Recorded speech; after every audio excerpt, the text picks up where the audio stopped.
갈라디아서 2장 11절부터 14절까지의 말씀, 짧은 4절이기 때문에 우리 함께 읽도록 하겠습니다. 자, 시작. 게바가 안디옥에 이르렀을 때에 책망받을 일이 있기로 내가 그를 대면하여 책망하였노라. 야고보에게서 온 어떤 이들이 이르기 전에 게바가 이방인과 함께 먹다가 그들이 오매 그가 할례자들을 두려워하여 떠나 물러가매 남은 유대인들도 그와 같이 외식함으로 바나바도 그들의 외식에 유혹되었느니라. 그러므로 나는 그들이 복음의 진리를 따라 바르게 행하지 아니함을 보고 모든 자 앞에서 게바에게 이르되 내가 유대인으로서 이방인을 따르고 유대인답게 살지 아니하면서 어찌하여 억지로 이방인을 유대인답게 살게 하려느냐 하였노라. 아멘. 하나님의 말씀입니다.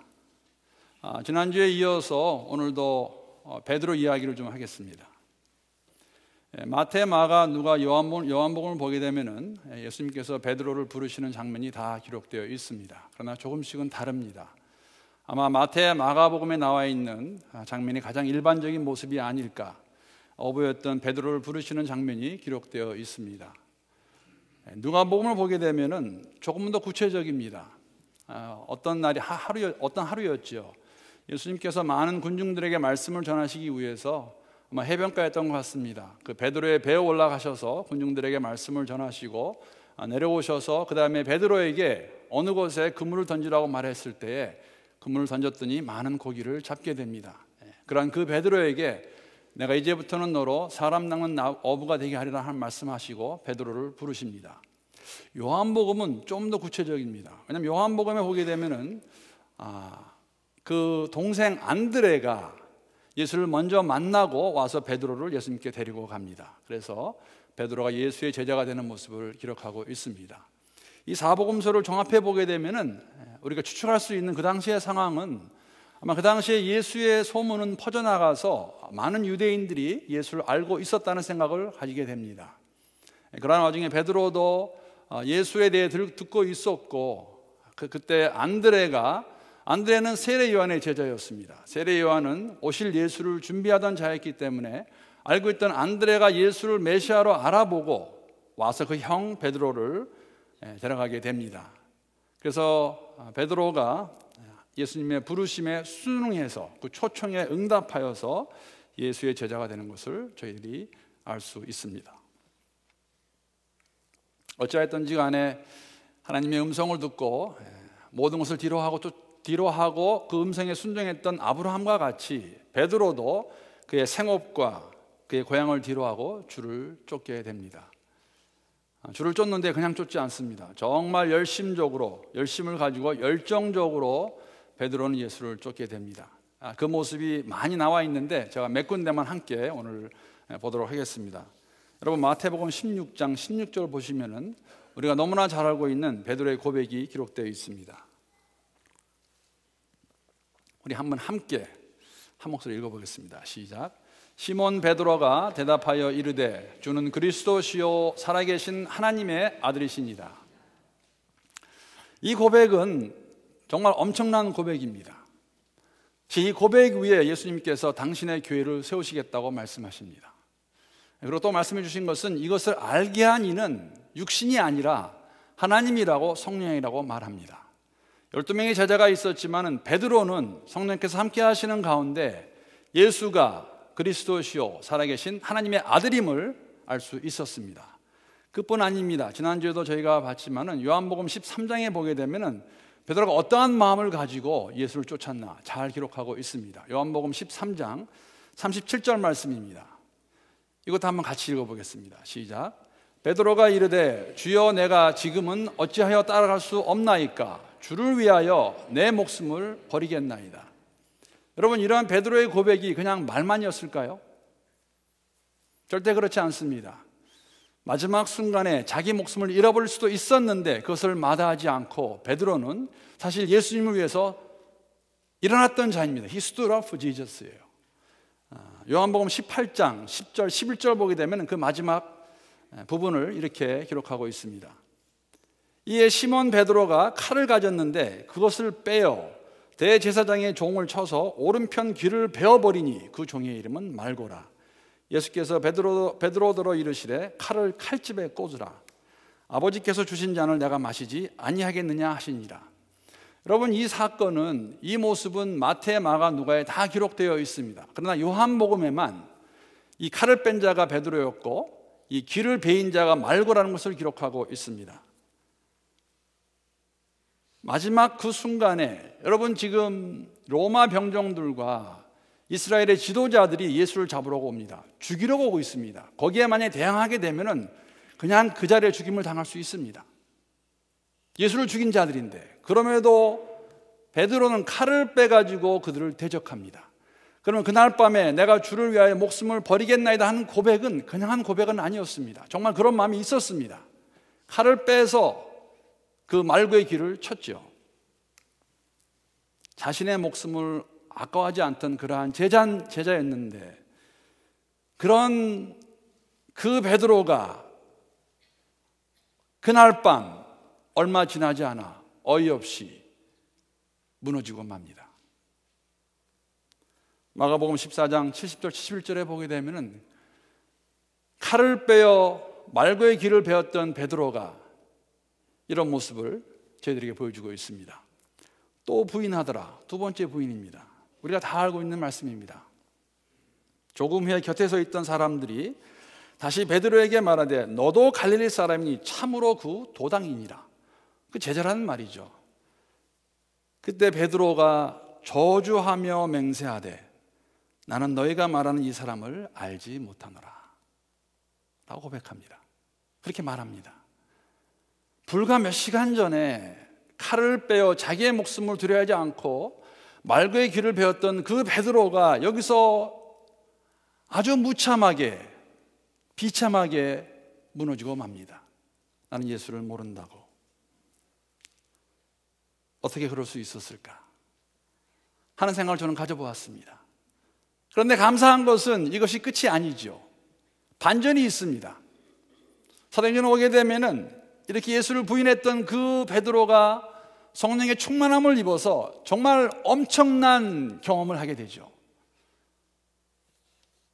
성령의 충만함을 경험한 그 베드로, 설교를 했더니 다 아시지 않습니까? 이제는 3,000명, 5,000명이 예수를 믿습니다. 엄청난 일입니다. 성전에 기도하러 가다가 그 성전 문기에 앉아있는 안진뱅이, 그 자를 향해서 은과 금은 내가 없어도 예수 이름으로 명했더니 여러분, 안진뱅이가 일어납니다.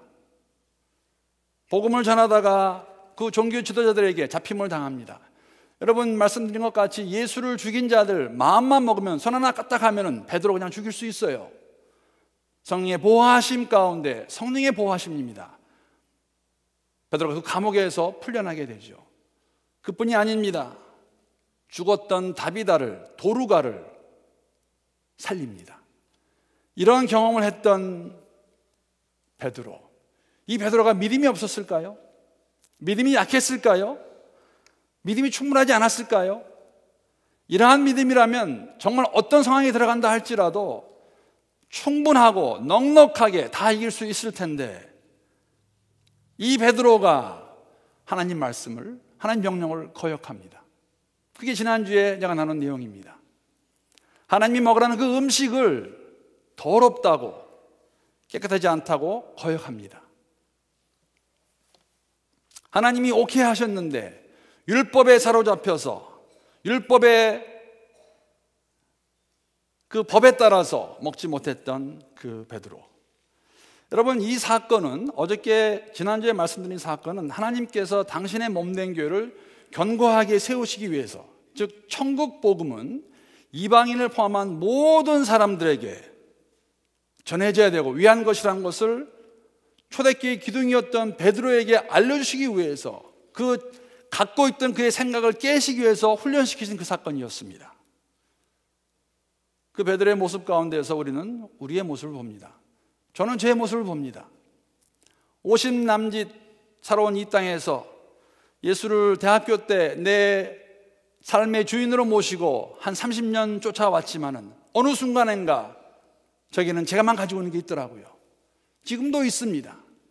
내가 옳다고 생각하는데, 내가 맞다고 생각하는데 그것이 정말 다 맞는 것인가, 옳은 것인가, 말씀으로 돌아가지 아니하면은 저 역시 똑같이 이러한 모습으로 살 수 있다는 것이죠. 하나님 말씀하시는데 아니라는 거예요. 그런데 문제가 또 발생합니다. 지난번 사건과는 좀 더 심각합니다.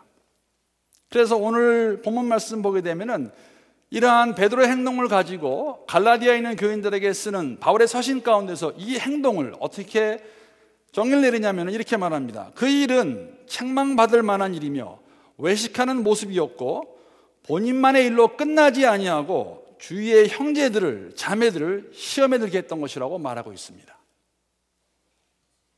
어떤 행동입니까? 지금 안디옥 교회는 예루살렘 교회와 같지 않게 그 교회 안에는 이방인 출신의 그리스도인들과 유대인 출신의 그리스도인들이 함께 있었습니다. 언제 베드로가 안디옥 교회에 왔는지는 잘 알 수 없습니다. 그러나 적어도 어떤 기간 동안에 지금 그 교회 안에서 이방인 출신 그리스도인들과 유대인 출신 그리스도인들과 함께 교제하고 있었습니다. 교제하고 있는데 어느 날인가 예루살렘에서 한 무리의 사람들이 오게 됩니다. 이 무리의 사람들은 할례자들입니다. 즉 모두 다 유대인 출신의 그리스도인입니다. 그들을 보자마자 베드로가 그 교제에서 피합니다.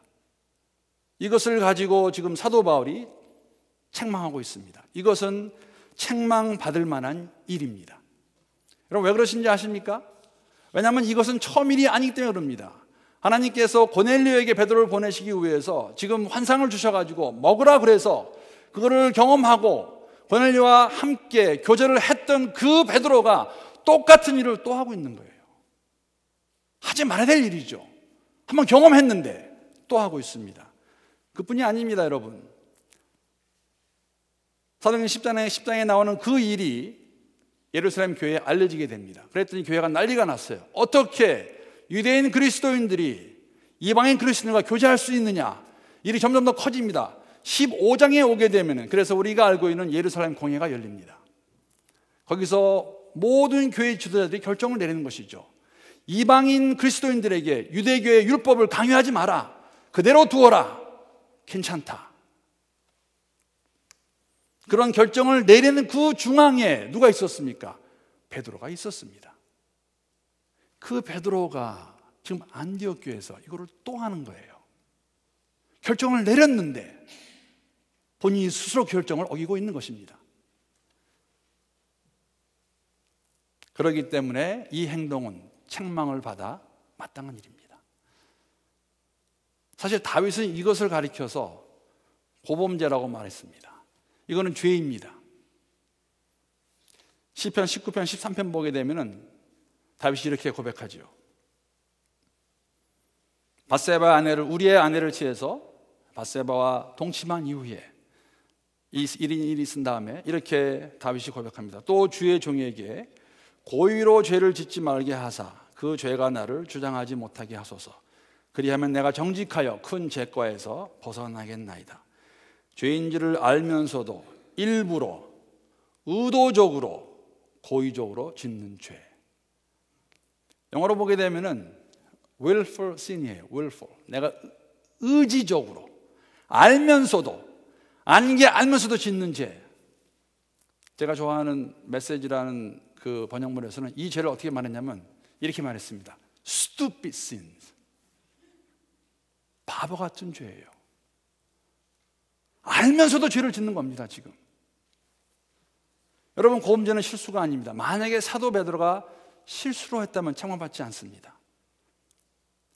다 알고 있음에도 불구하고, 처음 일이 아님에도 불구하고, 예루살렘 공의회에서 결정을 내렸음에도 불구하고 할례자들의 눈이 무서워서 순간적으로 피했던 죄, 책망받아 마땅합니다. 사실 이런 모습은 처음은 아니죠. 우리가 믿음의 조상이라고 부르는 아브라함도 고범죄, 고의로 지은 죄 있지 않습니까? 똑같은 죄 2번 범하게 됩니다. 하나님 말씀을 듣고 모든 걸 뒤로하고 떠났던 아브라함이 아내가 너무 예뻐서, 사라가 너무 예뻐서 혹시나 자기 목숨을 잃을까 하여 사라를 누이라고 하는 거짓말, 알면서 두 번 똑같이 지은 거, 그거 호범죄입니다. 고의로 지은 죄, 일부러 지은 죄, 의도적으로 지은 죄, 책망받아 마땅합니다. 두 번째 보게 되면 사도 바울은 이러한 그의 모습을 가리켜서 외식하는 모습이라고 표현하고 있습니다. 외식하는 모습입니다. 여러분, 외식하면 뭐가 생각나세요? 제가 아주 짧은 동영상을 갖고 왔는데 이 모습이 외식의 모습입니다. 한번 보시죠.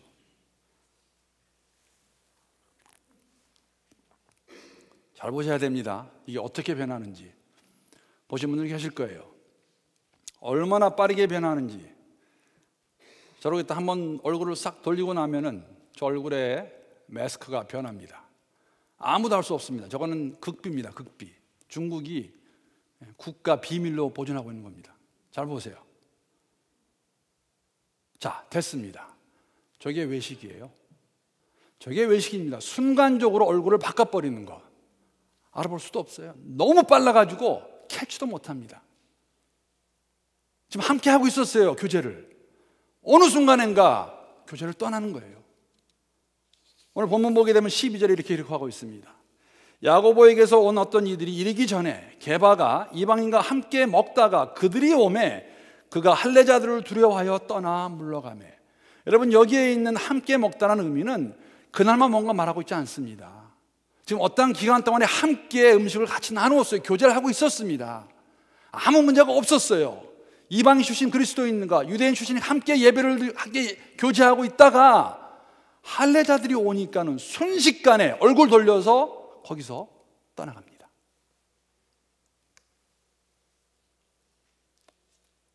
누군가는 얘기를 해야 되겠죠.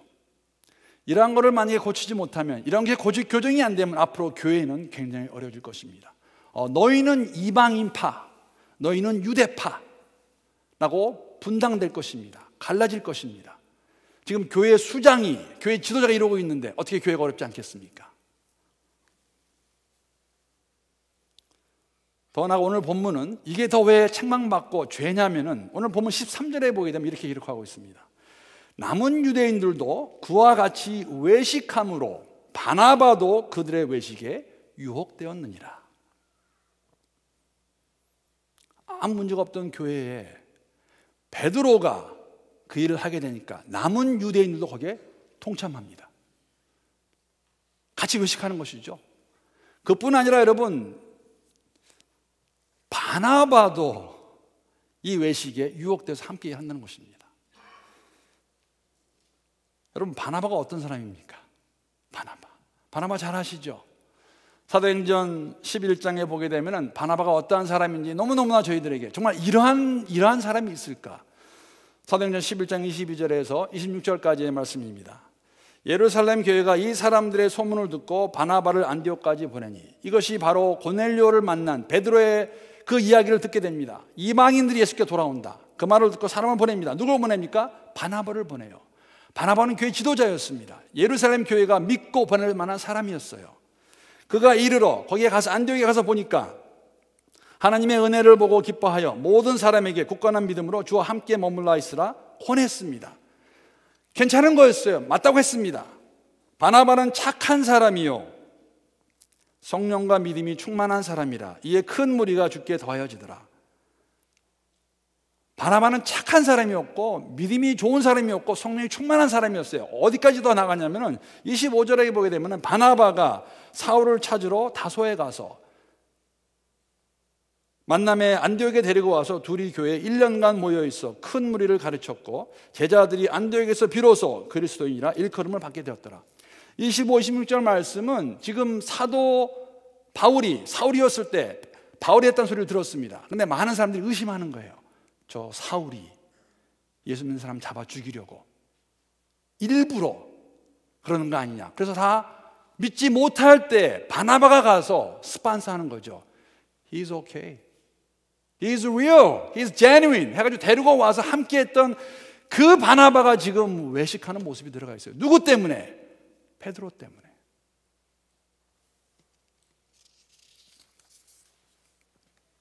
종합해서 말씀을 드리면 베드로의 이런 행동은 결과적으로 안디옥 교회 안에 있던 유대인 그리스도인들을 선동하게 됩니다.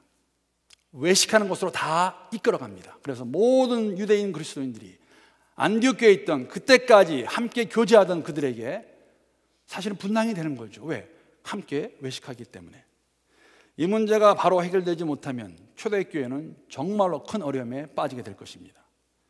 이방인 그리스도인들과 유대인 그리스도인들이 분당을 지어서 싸우게 된다면, 맞다 틀리다 하게 된다면 교회가 어떻게 되겠습니까?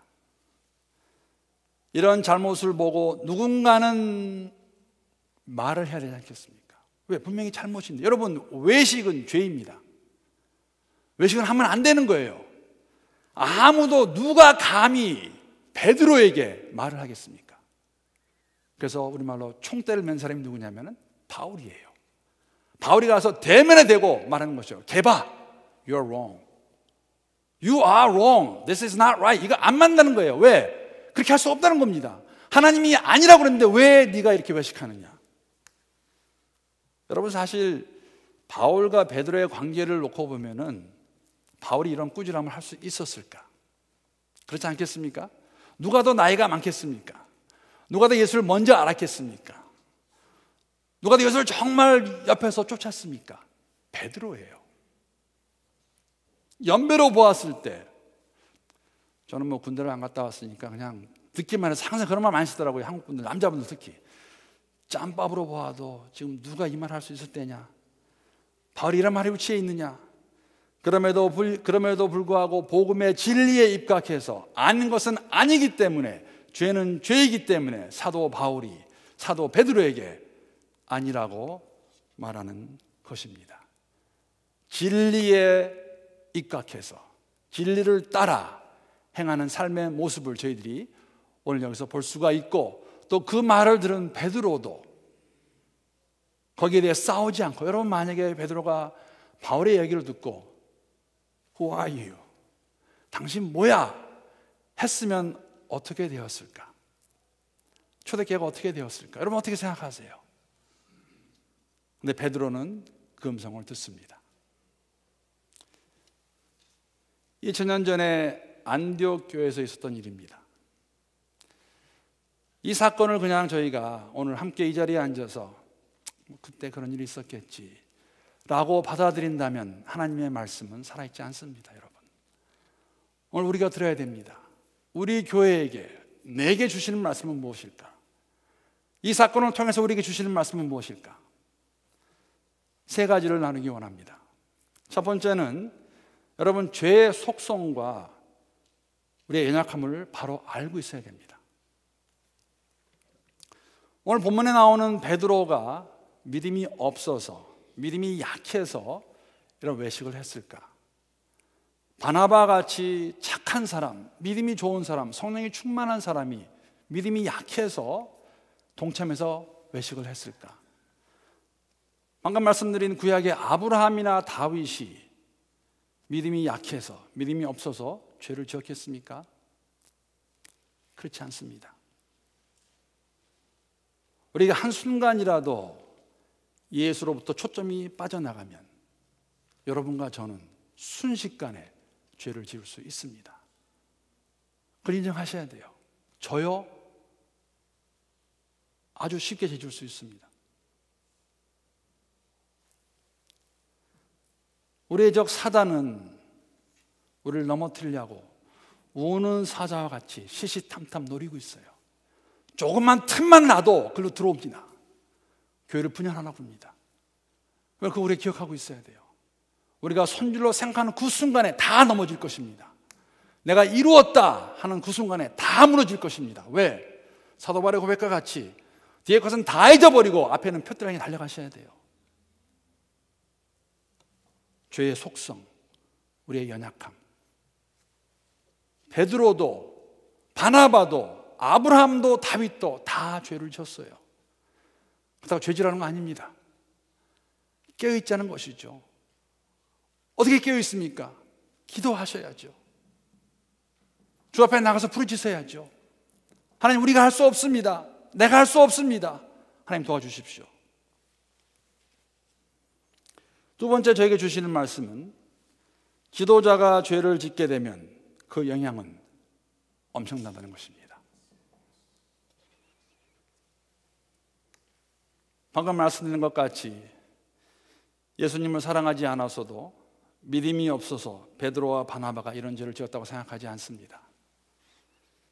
순간적으로 사람들의 눈을 의식하게 될 때에 우리 역시 하나님 말씀으로서 떨어져서 실수할 수 있고 잘못할 수 있고 죄 지을 수 있습니다. 그러게 우리는 선질로 생각하지 말고 정말 가난하게 깨진 심령으로 주 앞에 나와야 돼요. 거기다가 여러분, 제게 주시는 말씀은 특히 지도자가 복음의 진리에 따라 바르게 살아가지 않으면 함께하는 공동체를 잘못된 길로 인도할 수 있다는 것. 베드로의 그 순간적으로 할례자들을 무서워하여 그 행동을 했더니 다른 유대인들과 바나바까지도 시험에 빠지게 하는 일을 저질렀습니다. 하나님 은혜를 주셔서 저를 긍휼히 여겨 주셔서 이러한 잘못, 이러한 실수, 이러한 죄 짓지 않기를 기도합니다. 교회 전체가 다 그런 교회가 될 수 있기를 기도합니다. 마지막으로 이 말씀 가운데서 여러분, 죄라는 것을 깨닫게 되면 바로 즉시 회개해야 됩니다. 죄는 기다리시면 안 돼요. 죄는 기다리면 더 악화됩니다. 더 썩어 들어갑니다. 보게 되면, 느끼게 되면, 찔림을 주시면 그곳에서 무릎 꿇고 우리 기도해야 됩니다. 죄를 왜 기다립니까? 무엇에 쓰겠다고? 누구 좋으라고? 물론 베드로의 생각에 일리가 있었죠. 그러나 그 생각조차도 하나님 말씀에 비추어 보았을 때 잘못된 생각이었습니다. 하나님의 마음에 합당하지 못한 것을 죄라고 성경은 정의하고 있습니다. 죄에 대한 지적과 꾸중을 들을 준비가 되어 있는 사람만이 성숙해질 수 있고 성숙한 공동체를 만들어갈 수 있다는 것입니다. 죄가 공동체 안에 있을 때는 죄를 죄라고 말해야 되고, 죄를 죄로 알았을 때에는 그 지체는, 저는 주 앞에 나와 회개해야 됩니다. 다른 방법 없어요. 베드로는 이런 준비가 되어 있었고, 사도 바울은 이런 잘못을, 죄를 지적할 수 있는 용기와 담대함이 있었습니다. 여러분과 저는 어떨까요?